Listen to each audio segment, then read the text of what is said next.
This video contains news and analysis related to a recent terror attack in Kashmir. The content may include sensitive visuals and discussions that could be distressing to some viewers. Viewer discretion is advised. We strongly condemn all forms of violence and terrorism. The purpose of the content is solely to inform and create awareness based on verified reports. Pakistan থরহরি কম্পে আর নতুন করে বলার অপেক্ষা রাখে না। ভারতের ভয়ে থরহরি কম্পমান তাদের দশা।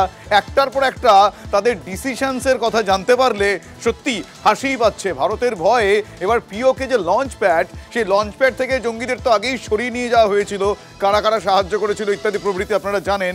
এবার তারা কি করছেন, তারা জনবসতিপূর্ণ যে এলাকা যেখানে সাধারণ মানুষজন বসবাস করে সেখানে তাদের ট্রেনিং চলছে, জঙ্গি ট্রেনিং চলছে। ফলে বুঝতেই পারছেন এই মুহূর্তে পাকিস্তানের জঙ্গি যোগের আরও প্রমাণ ভারতের হাতে, এবং ভারত যে প্রস্তুত ছিল আছে থাকবে এ কথা নতুন করে বলার অপেক্ষা থাকে না। এই মুহূর্তে আপনাদের একটা আমরা ম্যাপ দেখাচ্ছি, সেখানে আপনারা দেখতে পারবেন কোথায় কোথায় তাদের এই মুহূর্তে জঙ্গিদের ট্রেনিং চলছে। ভারতের ভয়ে পিওকে লঞ্চপ্যাড থেকে পালিয়ে জনবসতিপূর্ণ এলাকাতে লস্কর জঙ্গিদের ট্রেনিংয়ের খবর। উপগ্রহ চিত্রে ধরা পড়েছে পাক জঙ্গিদের ট্রেনিং ক্যাম্পের ছবি, সেই ছবি আপনাদের দেখাচ্ছি।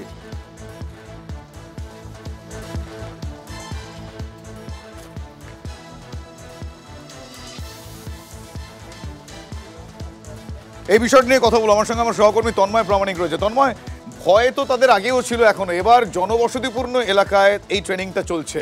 আশপাশের মানুষজন, প্রতিবেশীরা বুঝতে পারবেন না, তাদের দেশের কথা বলছি। দেখো, সবটাই বুঝতে পারা যাচ্ছে। আমরাই কয়েকদিন আগে দেখেছি, যেটা ভাইরাল হয়েছিল, যে পাকিস্তানের সাধারণ মানুষকে টেনে এনে সেখানে তাদেরকে দিয়ে প্র্যাকটিস করানো হচ্ছে কী করে বন্দুক চালাতে হয়, কী করে মেশিন গান চালাতে হয়। এই ছবি আমরা দেখতে পেয়েছি, ভাইরাল হয়েছিল। সব মিলিয়ে এখন দেখা যাচ্ছে যে লঞ্চ প্যাডকে সরিয়ে ভিতরে নিয়ে চলে যাচ্ছে, কারণ যুদ্ধ লাগলে প্রথম শর্তই হচ্ছে কোনো জনবসতিপূর্ণ জায়গাতে কোনো দেশ কখনো আক্রমণ করবে না। 2 নম্বর হচ্ছে হসপিটাল বা স্কুল, এই সমস্ত প্রতিষ্ঠান লোকালয় থেকে অন্য জায়গায় আক্রমণ হবে, সামরিক জায়গাতে আক্রমণ হবে, কোনো বেসামরিক জায়গা না। পাকিস্তান করছে কি, বেসামরিক জায়গাতে, এই যে উপগ্রহ চিত্র ধরা পড়ছে, সাধারণ মানুষ যেখানে রয়েছেন সেখানে গিয়ে সেই ট্রেনিং ক্যাম্প হচ্ছে। অর্থাৎ কখনো যদি সার্জিক্যাল স্ট্রাইক হয় তাহলে আন্তর্জাতিক বিধি লঙ্ঘনের দায়ে ভারত পড়তে পারে, এমন একটা সম্ভাবনা জায়গা তারা তৈরি করছে। তবে এটা মাথায় রাখতে হবে, এই যতই চাতুরি করুক না কেন পাকিস্তান, শাস্তি তাদের পেতেই হবে, এবং ভারত সেইভাবেই কিন্তু ব্যবস্থা নিচ্ছে। তুমি যেরকমটা বললে, তার মানে কি তারা এই সাধারণ মানুষের অসহায়তাটা জেনে সেই সমস্ত এলাকাগুলোকে ইচ্ছাকৃত ব্যবহার করছে, একেবারেই সাধারণ মানুষকে ঢাল হিসেবে ব্যবহার করতে চাইছে। এখন তো কিছু করার নেই। সীমান্তের ধার থেকে যে সমস্ত জঙ্গিদের জায়গাগুলো ছিল যেখানে ট্রেনিং হতো, সেই ক্যাম্পগুলো চিহ্নিত ভারতীয় সেনাবাহিনীর কাছে, ভারতীয় গোয়েন্দা বাহিনীর কাছে। সেই জায়গা থেকে দ্রুত তারা সরে ভিতর দিকে চলে গেল। কোথায় চলে গেল? লোকালয়ে চলে গেল, যাতে আক্রমণ করতে গেলেও ভারতকে দুবার ভাবতে হয়। সেই সুযোগটা তারা নিতে চাইছে এইরকমভাবে সাধারণ মানুষের মধ্যে, সেই সাধারণ মানুষের ভিড়ে মিশে গিয়ে সেখানে জঙ্গিদের ট্রেনিং ক্যাম্প তৈরি করে একটা ঢাল হিসেবে মানুষকে ব্যবহার করতে চাইছে। একদম সাধারণ, একদম বলা চলে, সেখানে হয়তো শিশু আছে, মহিলা আছে, পুরুষ আছে, সাধারণ মানুষ যেখানে, সেটাকে ঢাল হিসেবে তারা ব্যবহার করতে চাইছে। বুঝতে পেরেছি, সাধারণ মানুষকে ঢাল হিসেবে তারা ব্যবহার করে। ভাবুন কি হতশ্রী, করুণ দশা। করুণ শব্দটা জানি না এখানে অ্যাপ্রোপ্রিয়েট হলো কিনা, কিন্তু আমরা ব্যবহার করলাম, কারণ ভারত প্রত্যেকটা মুহূর্তে তাদের তরফ থেকে বন্ধুত্বপূর্ণ সম্পর্ক দেখিয়ে এসেছে। কিন্তু ভারতকে যেভাবে অ্যাটাক করা হয়েছে, এই অ্যাটাক বেশি দিন চলবে না।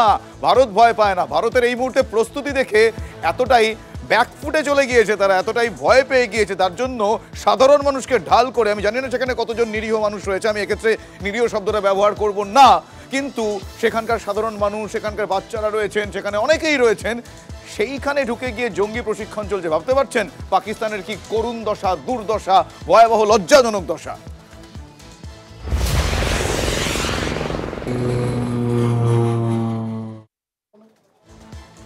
মুখেই আস্ফালন পাকিস্তানের। এত পরিস্থিতির মধ্যেও পর্যাপ্ত অস্ত্র নেই, কিভাবে প্রশিক্ষণ হবে জানেন না, সেনার অবস্থা দুর্বিষহ, তারপরেও মুখেই মারিতং জগৎ বলে। এক্ষেত্রে এই প্রবাদটা তাদের ক্ষেত্রে একেবারে প্রাসঙ্গিক হচ্ছে। কাঙাল পাক সেনার হতশ্রী ছবি, একেবারে হতশ্রী ছবি প্রকাশ্যে চলে আসছে। মুখেই আস্ফালন, পর্যাপ্ত অস্ত্র নেই, প্রয়োজনীয় প্রশিক্ষণ সেনাবাহিনীর নেই, এমনকি যুদ্ধের জন্য পর্যাপ্ত পরিমাণ খাবার মজুত নেই। পাক সেনাপ্রধানকে চিঠি লেফটেন্যান্ট জেনারেল কাসিফ নাজিরের। আমার সহকর্মী সায়ন্ত এই মুহূর্তে আমার সঙ্গে রয়েছেন। সায়ন্ত, এত কিছু নেইয়ের পরেও তাদের আস্ফালন আছে, এটা হাস্যকর। এনিওয়ে, যে চিঠি গিয়েছে সেই চিঠিতে এক্স্যাক্টলি কোন কোন বিষয়গুলো উল্লেখিত রয়েছে, কি পরিস্থিতি এই মুহূর্তে, কি দশা তাদের কোটানকোট, জানতে চাইব। একদম শুভজিৎ, তোমাকে প্রথমে বলে রাখি, কাসিম নাজমির হচ্ছে লেফটেন্যান্ট জেনারেল। তিনি হচ্ছে 11 কর্পসের হেড, অর্থাৎ ইঞ্জিনিয়ারিং সেকশন এবং আর্টিলারি সেকশন। কোন ইঞ্জিনিয়ারিং সেকশন এবং আর্টিলারি সেকশন? যারা মূলত ও পাশতুন এলাকা এবং ভারতীয় সীমান্ত যেটা মূলত রয়েছে সেখানকার আর্টিলারি সেকশন যেটা রয়েছে তার ইনচার্জের দায়িত্বে রয়েছেন এই কাসিম নাজির। তিনি মূলত আসিফ মনিরকে যেটা চিঠি লিখেছেন তাতে তিনি নির্দিষ্ট করে উল্লেখ করেছেন বর্তমানে পাকিস্তান সেনাবাহিনীতে যেসব সেনা রয়েছে তাদের পর্যাপ্ত ট্রেনিং নেই। বর্তমানে যে কোনো জায়গা থেকে যুবকদের এনে সেখানে তাদেরকে দিয়ে কাজ চালানো হচ্ছে। এমনকি যে রসদ থাকার দরকার সে রসদ নেই, খাদ্য সামগ্রী নেই। সেনাবাহিনী যে যুদ্ধে লড়তে যাবে সেটা সম্পূর্ণ ঝুঁকির বিষয় হয়ে দাঁড়াচ্ছে। অর্থাৎ তিনি কিন্তু 4 থেকে 5টা পয়েন্ট উল্লেখ করেছেন চিঠিতে, তাতে কিন্তু ছত্রে একটা বুঝিয়ে দিয়েছেন যুদ্ধে যদি যেতে হয় তাহলে কিন্তু এই ধরনের পরিকাঠামো নিয়ে কোনোভাবেই সম্ভব নয়। কারণ এখন যে যুদ্ধে যেতে হয় তাহলে সেটা ঝুঁকির কারণ হয়ে দাঁড়াবে। এত লম্পঝম্প, এত মুখে প্রত্যেকে পাকিস্তান প্রশাসনে অনেকেই অনেক হুঁশিয়ারি দিচ্ছেন, কিন্তু বাস্তবে কি চিত্র তা কিন্তু একজন সেনা আধিকারিকের, সেনা কর্তা বলা চলে, সেনা কর্তার একজন চিঠি যেভাবে সেনা প্রধানকে দিয়েছেন সেই চিঠিতেই প্রমাণিত হয়ে যাচ্ছে। আরো একটা বিষয় তিনি চিঠিতে উল্লেখ করেছেন যে ইঞ্জিনিয়ারিং সেকশন তার আন্ডারে রয়েছে, সেই ইঞ্জিনিয়ারিং সেকশন এই যুদ্ধ ক্ষেত্রে কিন্তু পরিকাঠামো গড়ে তুলতে পারবে না, কারণ সেই সামগ্রী নেই। অর্থাৎ সব দিক থেকে কঙ্কাল দশা হচ্ছে এখন পাকিস্তান সেনাবাহিনীতে। আর সেই অবস্থায় তারা যুদ্ধে লড়তে তারা একের পর এক হুঙ্কার ছাড়ছে। স্বাভাবিকভাবেই বোঝা যাচ্ছে যে পাকিস্তানের কি ভয়ঙ্কর করুণ দশাতে দাঁড়িয়ে রয়েছে, এবং এই অবস্থায় তারা যদি যুদ্ধে লড়ে তাহলে কিন্তু পাকিস্তান মানচিত্র থেকে মুছে যাবে, এমনই মনে করছেন প্রতিরক্ষা বিশারদরা। একেবারে এত কিছু নেই এর মধ্যেও যে তাদের যে হুঙ্কার আছে, যে হুঁশিয়ারি আছে, সেইটা একেবারে নেই রাজ্যের আওয়াজ বললে বোধহয় কম বলা হবে। কিন্তু এত ঝুঁকির মধ্যেও তারা এই মুহূর্তে যে হাস্যকর উঁকি দিচ্ছেন সেটার জন্য ভারত প্রস্তুত ছিল, আছে, ভবিষ্যতেও থাকবে। আরও একবার জানিয়ে রাখলাম, আসলে যে কোনো পরিস্থিতিতে ভারতবাসীরা যেটা বিশ্বাস করে আসছেন সেটা হচ্ছে চড়ুইবেতি। ভারত থেমে থাকে না।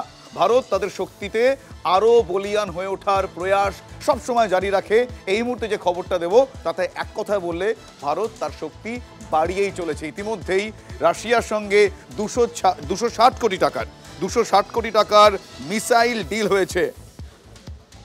রাশিয়ার থেকে ইগলা-এস ক্ষেপণাস্ত্র পেল ভারত। এটি হচ্ছে army man portable air defence missile.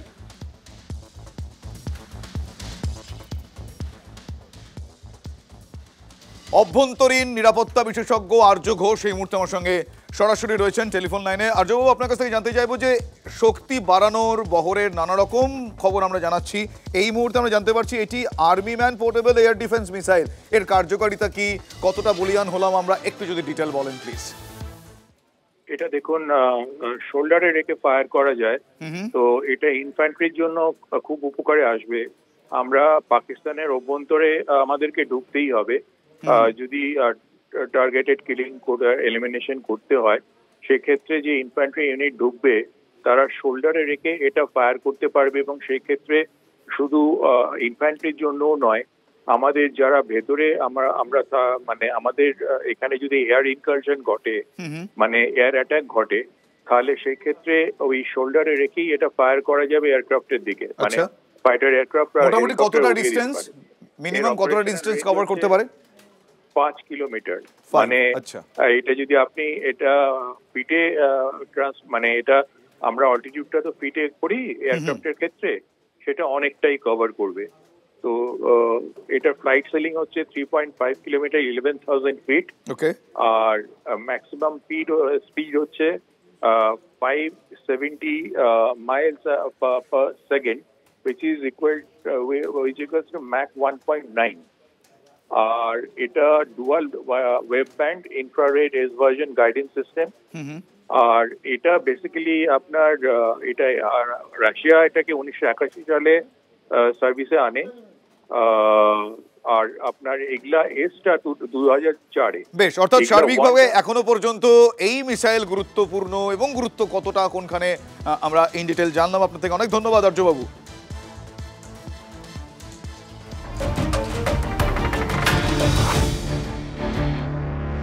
অন্যদিকে দেশের প্রধানমন্ত্রী নরেন্দ্র মোদী, তিনিও প্রত্যেকটা মুহূর্তে তার গুরু দায়িত্ব পালন করে চলেছেন। আরও একটা গুরুত্বপূর্ণ বৈঠক তিনি করেছেন। আপনাদের জানিয়ে রাখি, নৌসেনার পর এবার বায়ুসেনা প্রধানের সঙ্গে গুরুত্বপূর্ণ বৈঠক প্রধানমন্ত্রী নরেন্দ্র মোদীর।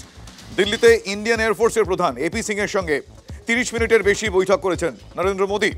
গতকাল নৌসেনা প্রধান দীনেশ ত্রিপাঠীর সঙ্গে কথা বলেন তিনি। আজ বায়ুসেনা প্রধানের সঙ্গে ইন্ডিয়ান এয়ারফোর্সের প্রস্তুতি নিয়ে কথা বললেন প্রধানমন্ত্রী নরেন্দ্র মোদী।